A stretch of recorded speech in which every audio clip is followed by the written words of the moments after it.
day, viewers, and welcome to another episode of Government and Public Service Reports on Atlantic Television Network in the great city of Port Harcourt. Here we bring you news, events, and stories abound in the state system. ATN's appetite for in-depth, unbiased, and factual reportage is the driving principle for this program in order to bring the activities of government to the doorstep of the people. We'll go through some of the headlines.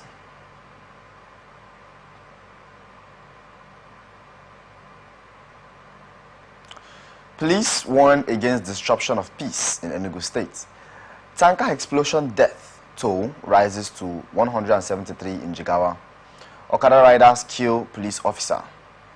Police release NSAS protesters marking 4th anniversary. We'll take a short break and we'll return. We'll go straight into the details of the stories. Do stay with us.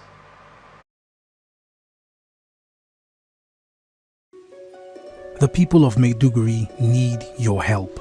A catastrophic flood has engulfed the city, leaving over 1 million residents stranded and fighting for survival.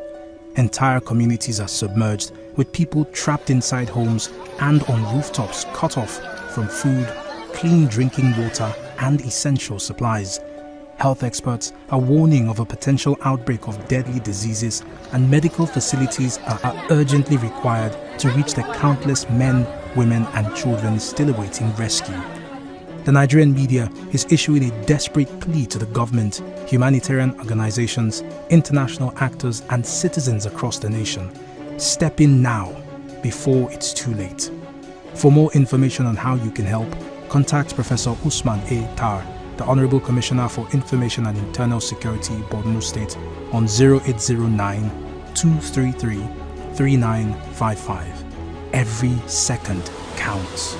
This is powered by Atlantic Television Network. From the lands across the ocean to the land beyond the mountains, through the Sahara, we bring all the sport news, live analysis, expert discussions on trending stories in politics, business, socio-economic, sports, and documentaries. So catch all the updates on the happenings around the globe. Stay focused on the fact today, only on ATN.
Federal Capital Territory Minister Yesome Wike has scolded his successor as Rivers State Governor Sir Siminalayi Fubara for his disrespectful comments on senior members of the bar and bench. Wike also deplored the governor's ill treatment of the 3 prominent citizens of the state who went an extra mile to get him elected. He made the comment at the luncheon in honor of the 10th Legislative Assembly of River State. Wike stated that Fubara continued to attack the likes of OCJ Okocha, Sergeant Awuse, and Chief Alabraba, all of whom he acknowledged as the three wise men that stood firm to make him governor. Wike celebrated lawmakers in Rivers for their resolve to fight against ingratitude and protect democracy's sacred principles. He criticized the governor for exhibiting ignorance on judicial and legal matters, stating that nothing should be brought to the state courts. The FCT minister called on the Nigerian Bar Association to protect the legal profession and safeguard the judiciary, urging lawyers to stop collecting money to attack judges on national television. He praised the lawmakers for their determination to fight against ingratitude and protect the democracy's sacred principles. The former governor of River State, Nyesom Wike, also accused those claiming to be crusading for a castration within the People's Democratic Party of digging their graves. He defended Rivers as an asset and warned the PDP presidential candidate in the 2023 election to pack his things and go home. On the leadership crisis in PDP, he said they all agreed that the acting national chairman, Umar Damagun, should complete the tenure of the former chairman, Irochia Ayu, who said that they have never zoned northwest, northeast, or south. Instead, they decided to go to court to seek interpretation of the party constitution. In a different story, analysts have faulted the comments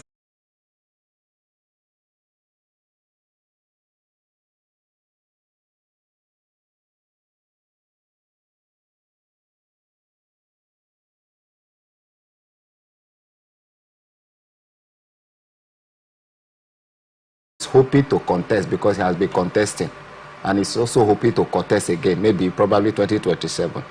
The question I want to ask him, if INEC peradventure condone this form of election, will Atiku accept it? Will Atiku say free, credible, fair, and celebrate the election, and even thank INEC and thank the president for doing well, ensuring that such an election was held in Nigeria? Will Atiku accept it? The analysts also decried political high-handedness during the exercise in River State. These politicians are doing, they will support what will destroy them today. Then later they will come and begin to lambast the Nigeria state, that Nigeria is the problem. Meanwhile, you are laying the foundation and encouraging a bad behavior, a deviant behavior that has kept the Nigeria state where it is today, to quagmire, suffering, and commotion everywhere. How can you say an election that was conducted even with a court order that barred the RISIEC or INEC for giving RISIEC the voters register, which is the primary foundation of the local government election in the state? And you are saying Command's anti-kidnapping unit has dislodged a suspected IPOB or ESN terrorist camp in Nempi Oru West local government area, resulting in the arrest of 29 individuals, 25 males and 4 females. According to a statement by Police Public Relations Officer Henry Okoye, the operation was initiated after the arrest of a key suspect, and during the operation, police recovered several weapons, including 4 pump-action guns, 2 locally made revolvers, 5 pistols, 3 AK-47 magazines, and 20 live cartridges, as well as a POS machine and a white SUV. Other items recovered from the kidnappers were 200,000 naira allegedly extorted from kidnapping victims that was found. The police emphasized that the ongoing threat posed by these groups in the state and that investigations are ongoing with efforts to apprehend the manufacturers of the locally made firearms. The police urged victims to remain vigilant and report any suspicious law-abiding and to report suspicious activities to the nearest police station. Move on to Lagos, where the police command have arrested protesters marking the 4th anniversary of the NSAS. On Sunday, the protesters gathered at the Lekki Tollgate area for a memorial rally to commemorate them, including Taiwo Soweto, one of the leaders of the End Bad Governance movement. Immediately after the activists were arrested, they were locked inside a police van. A video recorded inside the van, Soweto asked when it became illegal to commemorate. He said, "We are simply here to mark the passing of our brothers and sisters who were brutally killed 4 years ago," he said. On October 2020, security operatives into the crowd of unarmed who were converged at the toll gate to who were arrested in bag making and other accessories aimed at job creation and poverty alleviation. She stressed that the center is driven by the commitment to address fundamental challenges hindering the export's growth and economical diversification. The minister also said Africa's population is expected to double by 2050, with over a third of the world's youth residing on the continent, and coupled with the opportunities provided by the African Continental Free Trade Area and the increasing demand for made-in-Africa fashion. The ESAC reflected the importance of equipping Nigerians with the skills to tap into the global markets. The minister said Africa's fashion industry, worth over $31 billion, accounts for only 1.2% of the global fashion market value of $2.5 trillion, meet international standards. The work on the construction of the multi-purpose dam upstream of River Dura in Buruku local government area of Benue State to contain the heavy water that comes from that axis. The river, which has caused inconvenience for motorists, received government attention on Saturday as government officials paid a visit. Deputy Director, Hydrology, Federal Ministry of Works and Resources and Sanitation,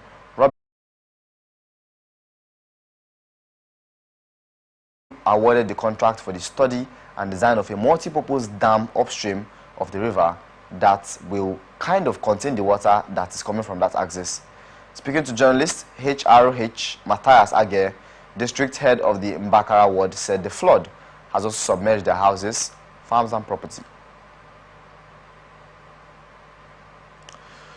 Move on to the north in Jigawa, where police command says 173 people have lost their lives and 70 hospitalized in the recent petrol tanker explosion that occurred along Kano-Hadejia Expressway on Tuesday.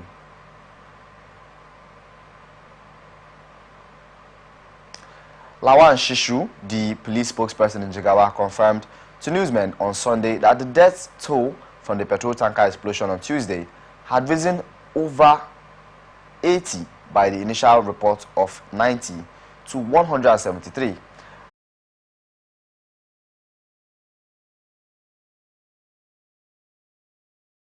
Such accidents to relevant authorities, saying, "So when we heard of what happened, we had to come," the minister said. "Myself and the head of the Nigerian Midstream and Downstream Petroleum Regulatory Authority, who oversees the monitoring of both the mainstream sectors and downstream, along with MNDPRA, had to come and see things for ourselves." Umar Namadi, governor of Jigawa, expressed gratitude to the visiting officials and other well-wishers from across the country. He said discussions with the National Association of Road Transport Owners are underway to improve safety measures. Their roadmap includes the redesigning of fuel tankers and other preventive measures, Namadi said. He urged the minister to involve NATO in driving new and effective safety strategies for transporting flammable products.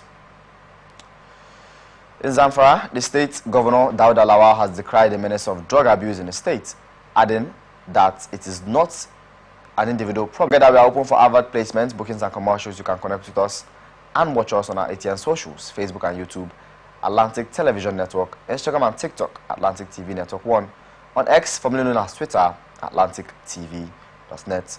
Watch us live on our website, atlanticnetwork.tv. We'll now move on to Sokoto State, where the police command has arrested 18-year-old Abba Aliyu for allegedly kidnapping a 2-year-old boy.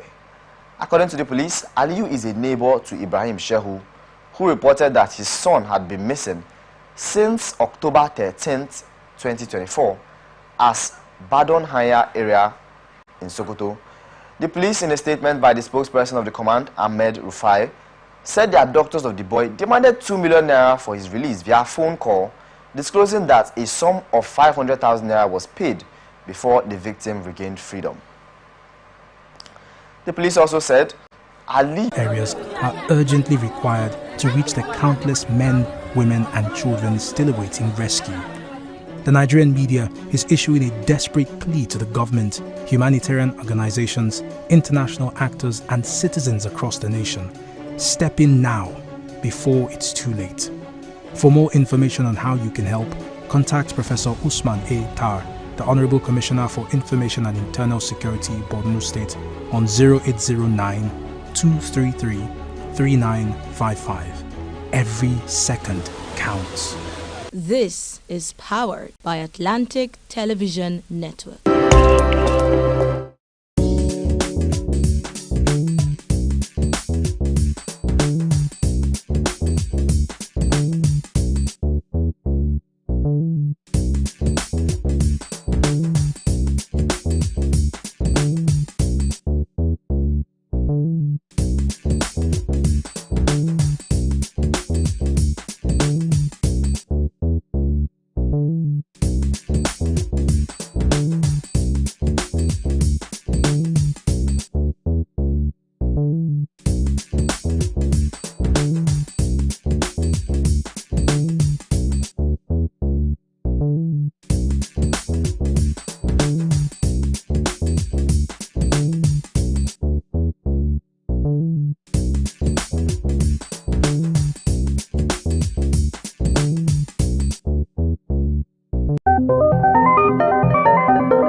Welcome back to Government and Public Service Reports. Now to the rest of our stories. President Bola Ahmed Tinubu has mandated Vice President Kashim Shettima to proceed and lead Nigeria's delegation to the 2024 Commonwealth Heads of Government meeting. VP Shettima will join King Charles of England and other world leaders from 56 member countries at the first CHOGM to be held in the Pacific small island of Apia, Samoa, from October 21st to 26th. They will deliberate on the theme, One Resilient Common Future, Transforming Our Commonwealth. According to a statement by the spokesperson of the Vice President, Stanley Nkwocha, the team will focus attention on how member countries can harness their strengths through resilience, unlocking potential to restoration for communities impacted by gas flaring, with the NUPRC overseeing recommendation and remediation efforts and assessing for compensation. Federal government is discussing with the World Bank the possibility of securing a $500 million loan to support basic education. This is coming as the program information document for the loan project obtained that the loan is part of the World Bank's Hope of a Quality Education for All initiative, which aims to improve learning outcomes and address the challenges of out-of-school children. The project is a key component of Nigeria's effort to reform its struggling economy sector and education. It is expected to receive approval by March 2025, and program information document revealed that the total cost of the operation is $554 million. While the World Bank will recover $500 million, the remaining $54 will be sourced from the Global Partnership for Education grants. The project aims with the Universal Basic Education Framework expanding access to early childhood education and primary and junior secondary education, and the UBE programs addresses Nigeria's critical education, including the alarming statistic that 17.1 million children aged 5 to 14 are out of school, and will also tackle disparities in enrollment, with northern regions lagging behind the southern parts. Under the financing structure, the Federal Ministry of Finance will lead the implementation in partnership with the Federal Ministry of Education and the Universal Basic Education Commission, while the World Bank loan will primarily be deployed to improve teaching quality through training, support community-based schools, and provide grants for better management and infrastructure.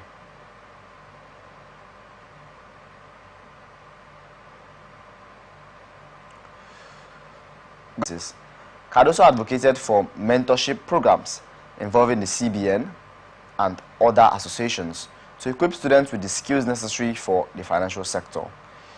He also stressed the significance of empowering young professionals and ensuring a strong talent pipeline to drive the country's financial system strategy of economic growth. The governor underscored the need for clear communication of economic policies, suggesting that simplifying complex economic concepts would help the public better understand monetary policies. He reaffirmed CBN's commitment to collaboration with NES and NESA to promote innovation, diversity, and greater female representation in the sector.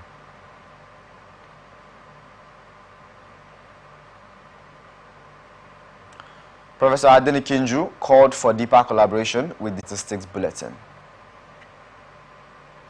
This came after the federal government planned to reduce the price of food commodities through the implementation of zero duty or selected basic food items is increasingly becoming difficult to achieve, and challenge is underscored by the alarming increase in the average price of imported food items, which rose 873 per index point in September 2024. Reflecting broader economic pressures, on July 8, 2024, the federal government announced a 150-day duty-free import window for commodities of food to ensure a reduction in food inflation in Nigeria.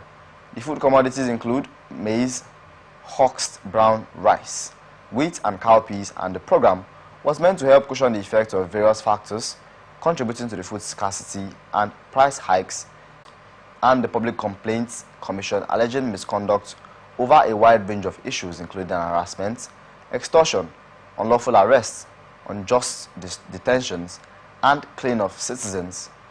In the report separate, the Minister of Police Affairs handled 431 complaints between July and September 2022, resulting in a disciplinary action of 81 officers, resulting in of them, while the Lagos State Police Command topped the list with 327 cases, followed by Federal Capital Territory with 210. Throughout the period, at least 45 police officers were dismissed for various offences, including extrajudicial killings, extortion and brutality, while 3 policemen were dismissed for allegedly killing one Koyo Mishola in Kwara. Sahara, we bring all the sport news, live analysis, expert discussions on trending stories in politics, business, socio-economic, sports, and documentaries. So catch all your bits on the happenings around the globe. Stay focused on the fact today, only on. Operatives of the National Drug Law Enforcement Agency have arrested 2 businessmen identified as Ihe Jirika Emmanuel and Iwagu Victory for alleged drug trafficking.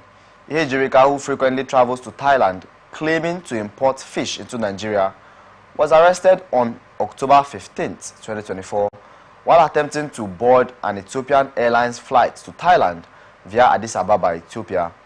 A statement by the agency spokesperson, Femi Babafemi, on Sunday said, when Ihe Jirika was taken